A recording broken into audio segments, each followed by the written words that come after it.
नमस्कार। आप सभी का स्वागत है मेरे चैनल आधार शिक्षा में। आज का हमारा टॉपिक रहेगा वोल्केनिक लैंडफॉर्म यानी ज्वालामुखी शिथिलाकृति।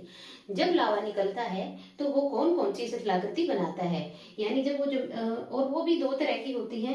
एक होती है एक्सट्रूसिव लैंडफॉर्म, दूसरी होती है इंट्रूसिव लैंडफॉर्म यानी बाह्य शिथिलाकृति। जब लावा बाहर निकलता है तो बाहर वो कौन कौन सी, जमीन के बाहर भूपर्वती पर कौन सी शिथिलाकृति बनाता है। और कई बार जो लावा है वो अंदर ही रह जाता है, बाहर नहीं निकल पाता, तो जमीन के अंदर वो कौन कौन सी शिथिलाकृति बनाता है।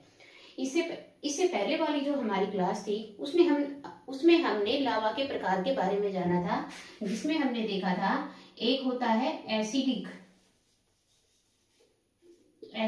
यानी अम्लीय लावा,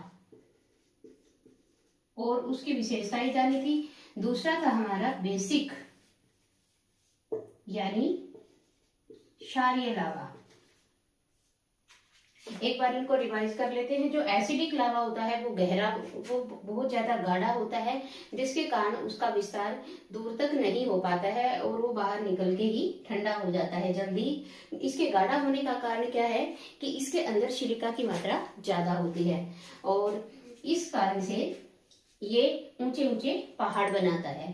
जो बेसिक लावा है या क्षारीय जो लावा है उसके अंदर सिलिका कम होता है, इसलिए ये कम गाढ़ा होता है यानी पतला होता है। इस कारण इसका विस्तार दूर तक होता है और ये पठारों का निर्माण करता है। इसलिए इन दोनों में फर्क क्या हो गया, पठारों का निर्माण कौन करेगा, क्षारीय यानी कि बेसिक लावा। पहाड़ों का निर्माण कौन करेगा, एसिडिक यानी कि अम्लीय लावा। आज हम देखते हैं जो ज्वालामुखी है उससे कौन कौन सी शिथिलाकृति बनती है। तो इसमें पहला हम लेके चलते हैं हमारा एक्सट्रूसिव यानी बाह्य शिथिलाकृति। बाह्य शिथिलाकृति कौन कौन सी, जैसे कि क्या होता है क्रेटर। जैसे हमने क्रेटर के बिल्कुल स्टार्टिंग की वीडियो में जब हमने वोल्केनो स्टार्ट किया था तो हमने क्रेटर के बारे में जाना था। ये क्रेटर है जहां से लावा बाहर निकलता है। इसके बाद जब ये बड़ा होता जाता है, जब ये ज्यादा बड़ा होता जाता है और ज्यादा फैल जाता है तो ये क्या बन जाता है, ये कैल्डेरा बन जाता है। तो ये हम जान चुके हैं, अब इसको हम विस्तार से जानेंगे।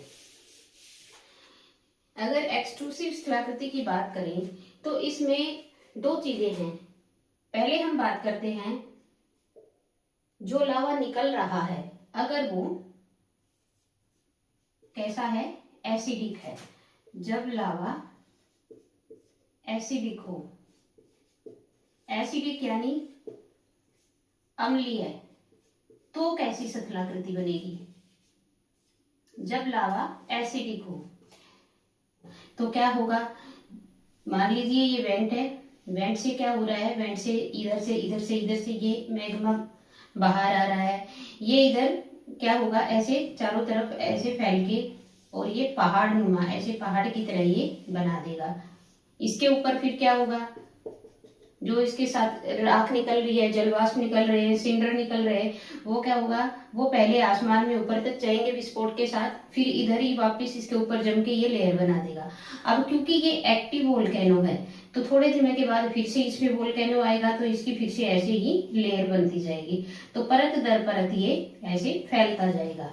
तो इसको हम बोलते हैं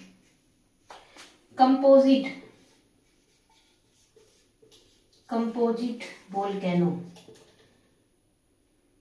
या एसिडिक कॉन, या फिर इसको बोलेंगे एसिडिक कॉन।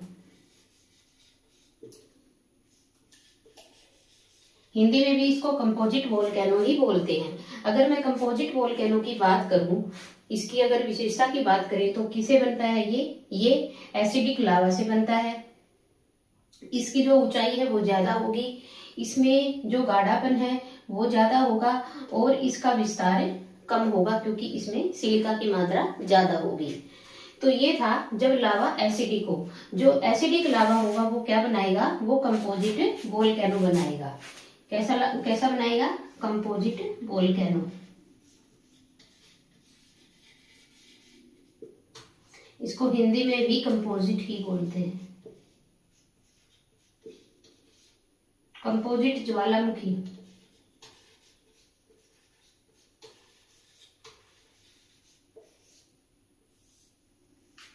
इसके बाद अगला हमारा आता है जब लावा क्षारीय, यानी कि जब लावा बेसिक हो, क्षारीय हो, तो क्या होगा। अब बेसिक जो लावा होता है वो कैसा होता है, वो कम गाढ़ा होता है। तो उसमें जब वेंट से, ये वेंट है, वेंट से जब लावा निकलेगा तो जाहिर सी बात है वो ऐसे दूर तक फैलेगा, क्योंकि ये पतला होता है, इसमें गाढ़ापन कम होता है, ये ऐसे दूर तक फैलेगा और ऐसे परत दर परत इसमें बनती जाएंगी। जब भी ये लावा आएगा तो ऐसे परत बनाएगा और इस तरीके से ये एक शील्ड की तरह रूप ले लेगा, एक शील्ड का रूप ले लेगा।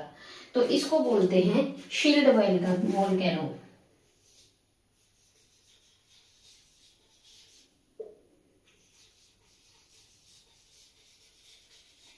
हिंदी में भी इसको शील्ड वोल्केनो ही बोलते हैं, शील्ड ज्वालामुखी। आई होप आप समझ पा रहे हैं।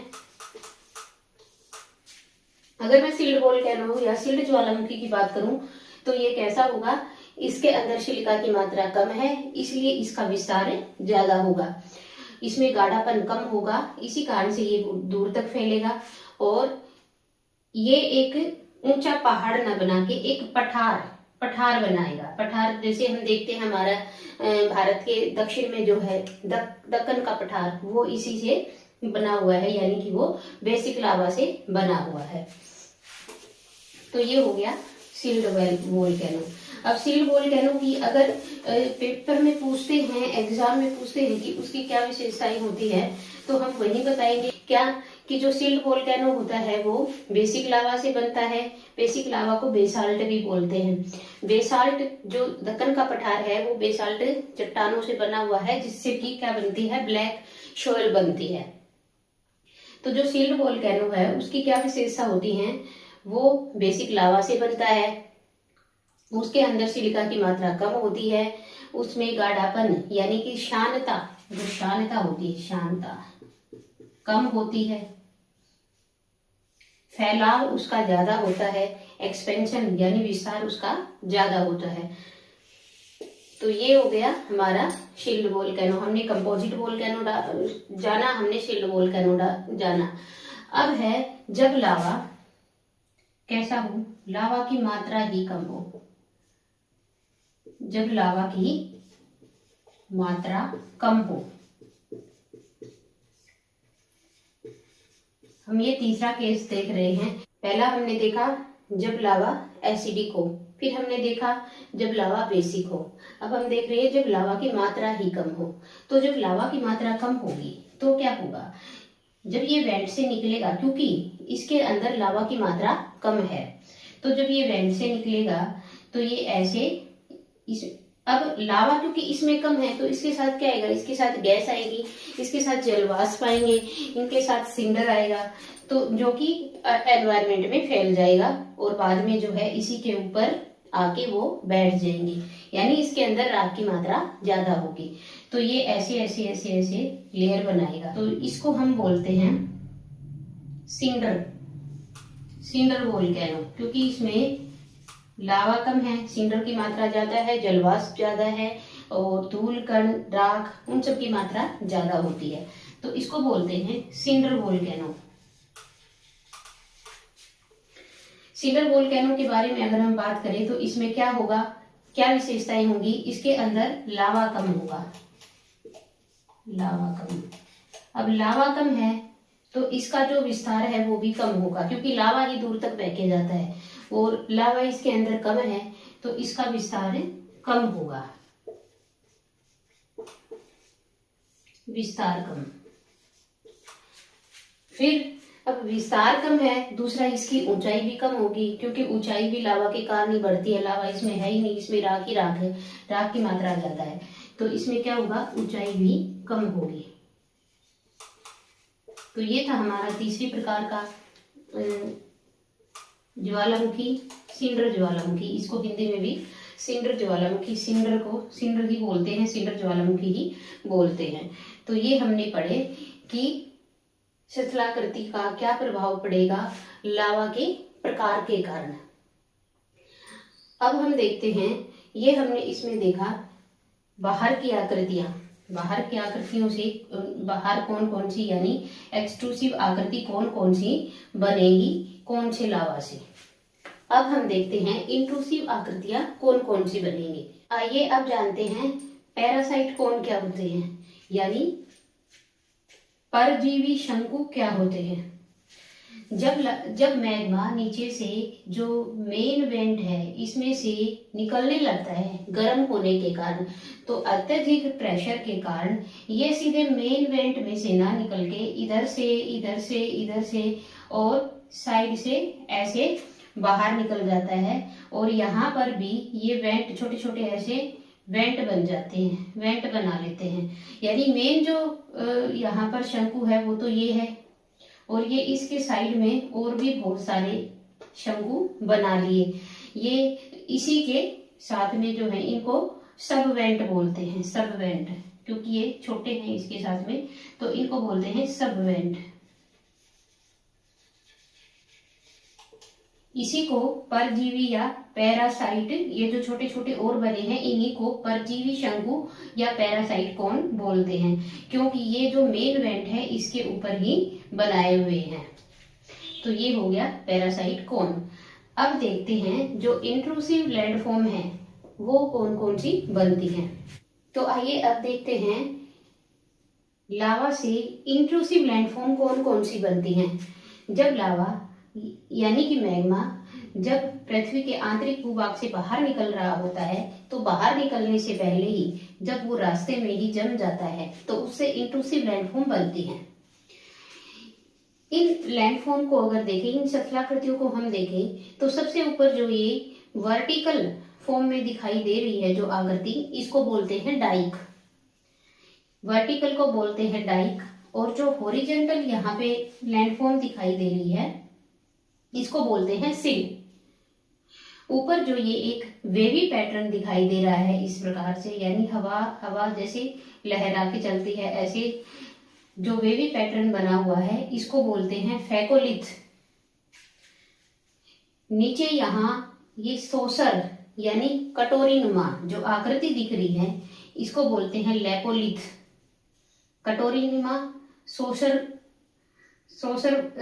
का शेप में जो दिखाई दे रहा है उसको बोलते हैं लेपोलिथ। और इसके उल्टा ये जो डोम यानी कुंभद नुमा डोम की शेप में जो दिख रही है इसको बोलते हैं लेपोलिथ। सबसे नीचे जो इरेगुलर पैटर्न में यहाँ पे ये ऐसे दिखाई दे रहा है इसको बोलते हैं बैथोलिथ। तो ये सभी वो आकृतियां थी जो कि पृथ्वी के आंतरिक भाग में मैग्मा के बाहर निकलने से पहले मैग्मा के वहीं जम जाने के कारण बनती है। अब बात आती है कि ये तो पृथ्वी के अंदर यानी पृथ्वी के आंतरिक भाग में है, तो हमें कैसे पता चलता है, क्योंकि वेंट तो ये है, यहाँ से ये बाहर आती है लेकिन बाहर तो ये आई नहीं, ये तो अंदर ही जम गई, अंदर ही बन गई। तो दिखाई कब देती है, जब ये बाहर का जो है अपर्दन हो जाता है, धीरे धीरे सालों बाद जब मिट्टी का अपर्दन हो जाता है बाहर से, जो हमारा शंकु जो हमारा क्रेटर बनता है और उसका जब धीरे धीरे मिट्टी का अपर्दन हो जाता है तब ये सभी आकृतियां हमें बाहर दिखाई देती हैं। तब हमें पता चलता है कि ये लावा से बनी हुई है। तो ये था आज का हमारा टॉपिक, लावा से बनने वाले इंट्रूसिव यानी कि आंतरिक और एक्सट्रूसिव बाह्य शथलाकृति। आज के लिए इतना ही, धन्यवाद।